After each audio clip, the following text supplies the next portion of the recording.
Welcome to ABC Campus. Our subject is CAF 3 Business Law, chapter number 14, issue of shares and distribution of profits, and 11th video on objective based question 1 to 20 from ICAF Study Text 2020. And I am your facilitator, Kashif Adil. First question है कि in a company limited by shares, the share capital represents capital introduced into the company by companies. तो company में जो capital invest करते हैं वो members करते हैं. सो कैपिटल इंट्रोड्यूस जो है वो कंपनी के मेंबर्स की तरफ से कंसीडर होता है. Option D would be correct. Second है issuance of shares is the first step of offering shares by the company, then people और promoters pay for the shares and this is termed as. तो जब shares के लिए पैसे जमा करवाए जाते हैं तो that is called subscription of shares, यानी शेयर्स के लिए सब्सक्राइब कर दिया है, अप्लाई कर दिया है, पे कर दिया है. तो पेमेंट प्रिसाइजली कही जाती है पेड अप कैपिटल, और जब उसके लिए अप्लाई किया जाता है that is called subscription of shares.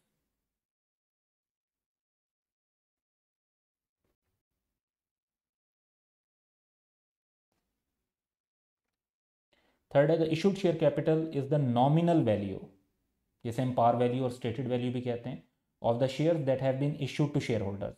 The issued share capital may be more than the authorise share capital. नहीं, ऑथराइज शेयर कैपिटल के इक्वल भी हो सकता है और कम भी हो सकता है, लेकिन ज़्यादा नहीं हो सकता. मस्ट बी मोर देन, तो ये भी गलत बात होगी. मे बी लेस देन, ये ठीक है, और मे बी लेस देन और may be equal. Must be equal भी गलत होगा.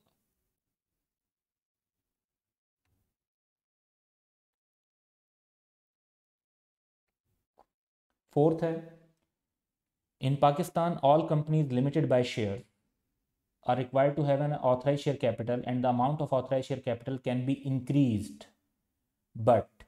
तो इसको जो इंक्रीज करने का प्रोसीजर होता है उसमें शेयर होल्डर से अप्रूवल रिक्वायर्ड होता है.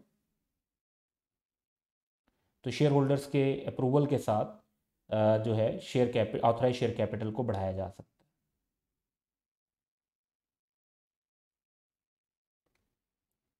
फिफ्थ है when the shares are issued the shareholder must give their consent in return form. ऐसी कोई रिक्वायरमेंट नहीं है. अपॉइंट 2% एज देयर प्रॉक्सी, कोई प्रॉक्सी अपॉइंट ना करें. प्रॉक्सी का राइट होता है लेकिन मस्ट नहीं है. पे for the shares in full, अब ये रिक्वायरमेंट लॉ की है कि शेयर्स पेड इन फुल होने चाहिए. पार्टली पेड शेयर्स जो हैं वो अलाउड नहीं है.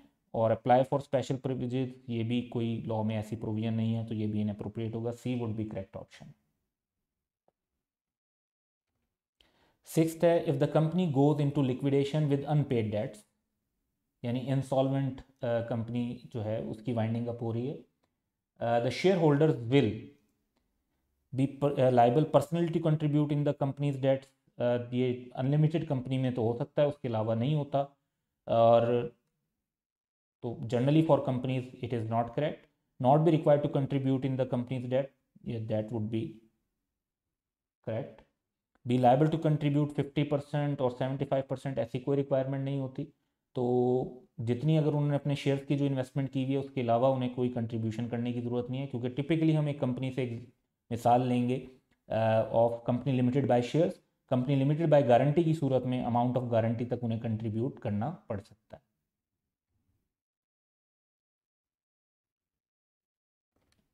Ordinary shares are also called, ordinary shares को इक्विटी शेयर्स भी कहा जाता है. तो option A would be correct. Bonus share, founder share या डेफर्ड शेयर की टर्म जो है यहाँ पे रेलिवेंट नहीं है, क्योंकि बोनस शेयर तब कहा जाता है जब एग्जिस्टिंग शेयर होल्डर को मजीद shares without taking any cash from them are issued in the same proportion. Founder shares, आप वो शेयर्स, उन शेयर्स को कहा जाता है जो सब्सक्राइबर टू द मेमोरेंडम को अलॉट किए जाते हैं. और डेफर्ड शेयर्स जो है ना, ये शेयर्स की एक टाइप होती थी सम 3 और 4 डिकेड्स अगो, और अब ये कॉमन नहीं है इन पाकिस्तान और even across the world.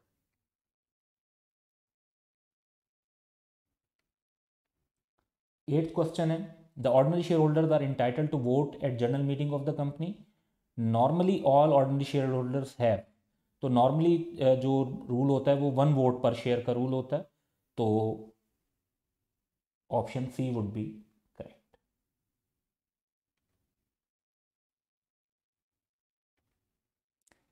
9th है a preference share normally carry as prior right, यानी ऑर्डिनरी शेयर से पहले उन्हें किस चीज़ का राइट होता है। तो इन्हें दो राइट्स होते हैं, तो इन्हें डिविडेंड पहले मिलना होता है और वाइंडिंग अप की सूरत में रीपेमेंट ऑफ कैपिटल पहले मिलनी होती है। तो रिसीव अ सैलरी, सैलरी का ताल्लुक तो शेयर कैपिटल से है ही नहीं। Receive a repayment of capital in the event of winding up, ये करेक्ट होगा। Vote in the general meeting, preference shares के वोट अक्सर नहीं भी होते और ये प्रायर राइट तो बहरहाल नहीं है, नन ऑफ द अबव, तो B would be correct answer. What type of resolution is required to alter the capital clause of memorandum of association? तो मेमोरेंडम ऑफ एसोसिएशन को जब अल्टर करना होता है तो उसके लिए स्पेशल रेजोल्यूशन पास करनी होती है।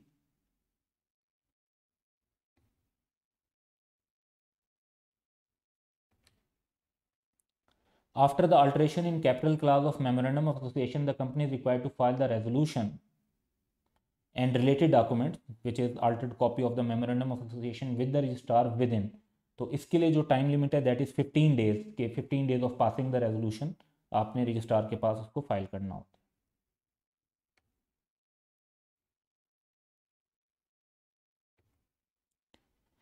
है। If the variation affects variation in class rights, affects the substantive rights of any particular class of shareholder, it shall not be deemed to have been carried out unless जो है 3/4 majority, तो 2/3 51%, 70% गलत होगा, 3/4 majority of that particular class agree to the alteration।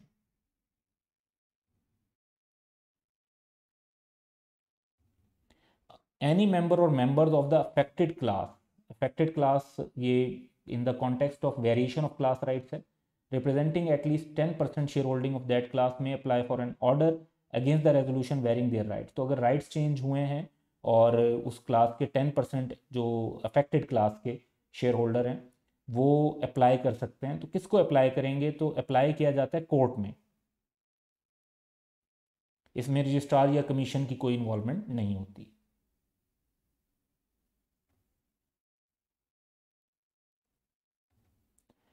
14th है in case of variation in share holder rights of particular class of members, 10% or more of the class of shareholder who are aggrieved by the variation of their right may apply to court for an order cancelling the variation within। तो time limit जो है that is 30 days।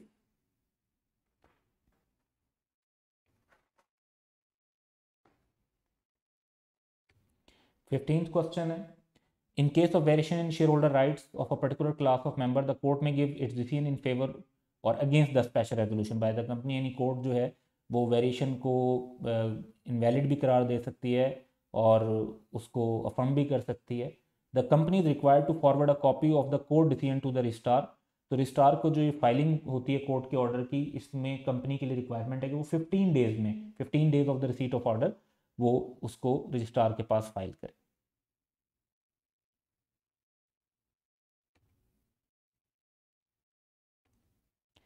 The Companies Act 2017 requires companies to have an authorized amount of share capital।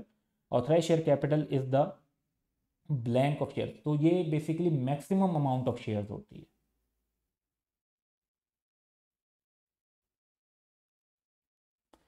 In each class that the company may issue, it is expressed in terms of the nominal value of the shares। nominal value या par value में बताई जाती है कि जी total जो authorise share capital है वो इतना होगा।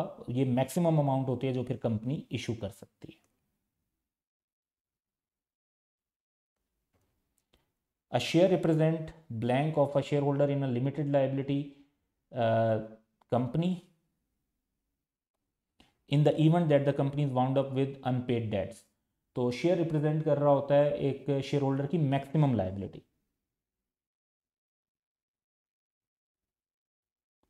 तो अगर शेयर फुली पेड हो तो शेयर होल्डर को मजीद कोई पैसे देने की ज़रूरत नहीं होती। पार्टली पेड हो तो जितनी अनपेड अमाउंट होती है सिर्फ उतनी पे करने की ज़रूरत होती है।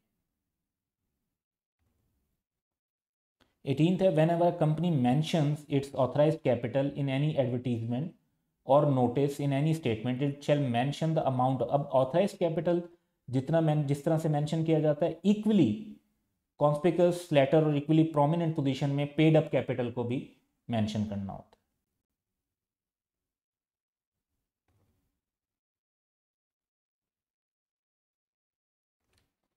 there is no limit to the amount of dividends that a company can pay to its ordinary shareholders out of it. जो डिविडेंड है वो डिस्ट्रीब्यूटेबल प्रॉफिट्स में से पे किए जाते हैं, so out of its distributable profits.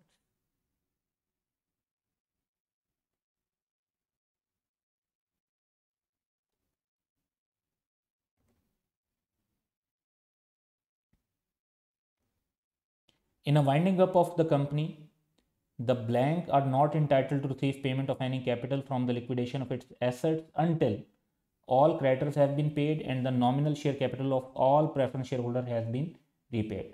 तो क्रेडिटर्स और प्रेफरेंस शेयर होल्डर्स को पे करने के बाद जिसको वाइंडिंग अप के में पैसे मिलते हैं वो होते हैं ऑर्डिनरी शेयर होल्डर.